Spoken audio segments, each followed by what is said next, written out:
नमस्कार, मैं हूं विपुल और आप देख रहे हैं डेमोक्रेसी एक्सप्रेस। हमारे साथ अभी एआईएमआईएम के बिहार प्रदेश अध्यक्ष अख्तरुल इमाम साहब हैं। आज इन्होंने पटना में आगामी लोकसभा चुनाव को लेकर के प्रेस कॉन्फ्रेंस किया है। सर, पहला सवाल मेरा आपसे ये है कि किन मुद्दों पर आपकी पार्टी बिहार में मैदान में उतर रही है? मेरी पार्टी मैदान में शुरू दिन से उतरी है, आज पहली बार नहीं उतर रही है। हम 2015 से यहाँ मुसलसल काम कर रहे हैं। हम दलितों के, कमज़ोर तबकात के और मुसलमानों के साथ नाइंसाफ़ी के ख़िलाफ़ उसके इंसाफ के लिए उतरे हैं। वो इलाके जहाँ मुस्लिम आबादी है, दलित आबादी है, बिलखुसूस सीमांचल, जिनके साथ बरसों से नाइंसाफ़ी हुए, इन मुद्दों को लेकर उठे हैं। हम इन मुद्दों को लेकर उठे हैं कि सेकुलरिज्म का सिर्फ नारा नहीं लगाया जाए, बल्कि संविधान के अनुरूप राजनीति की जाए। हम इन मुद्दों को लेकर उठे हैं। एक बड़ा कॉमन सवाल करता हूँ मैं कि एआईएमआईएम मुस्लिमों की पार्टी है या फिर गैर मुस्लिमों के लिए भी उसमें उतनी ही जगह है? हाँ, दरअसल लोगों की याददाश्त कमज़ोर है।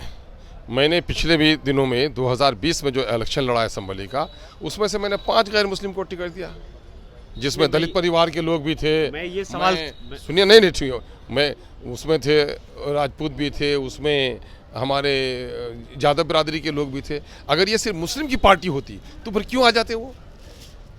ये तो कॉमन सा सवाल है, समझने की बात है। ये सवाल मैंने इसलिए किया क्योंकि अवैसी साहब के जो छोटे भाई हैं गुरुद्दीन अवैसी जी, उनके जो विवादित भाषण है, भड़काऊ भाषण है, वो अभी भी सोशल मीडिया के अनेकों प्लेटफॉर्म पे मिल जाते हैं। ऐसे में सर गलत तौर पर लोगों ने उसका किया है।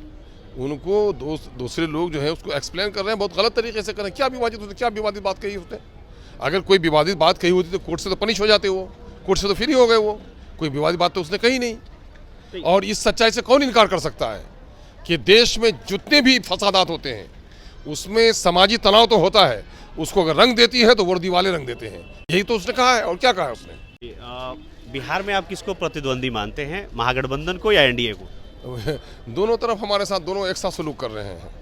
चूँकि वैचारिक तौर पर, चूँकि बड़ी ढटाई के साथ मुसलमानों के ख़िलाफ़ एनडीए के लोग बोल रहे हैं, तो जाहिर है कि एनडीए का जो नज़रिया है वो एंटी मुस्लिम है।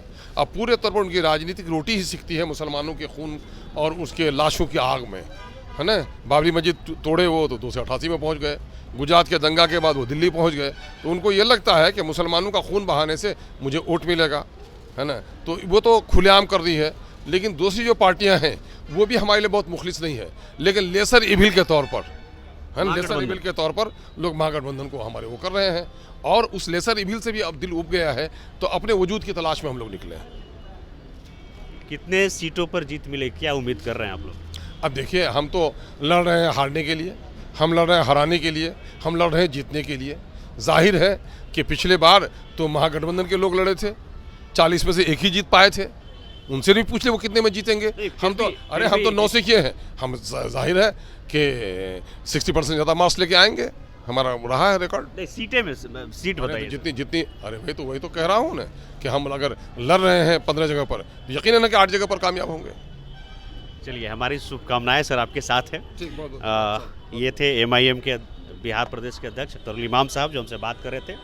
आपको ये बातचीत कैसी लगी आप हमें ज़रूर बताएं। बाकी ऐसे ही वीडियोज़ के लिए, खबरों के लिए आप देखते रहिए डेमोक्रेसी एक्सप्रेस।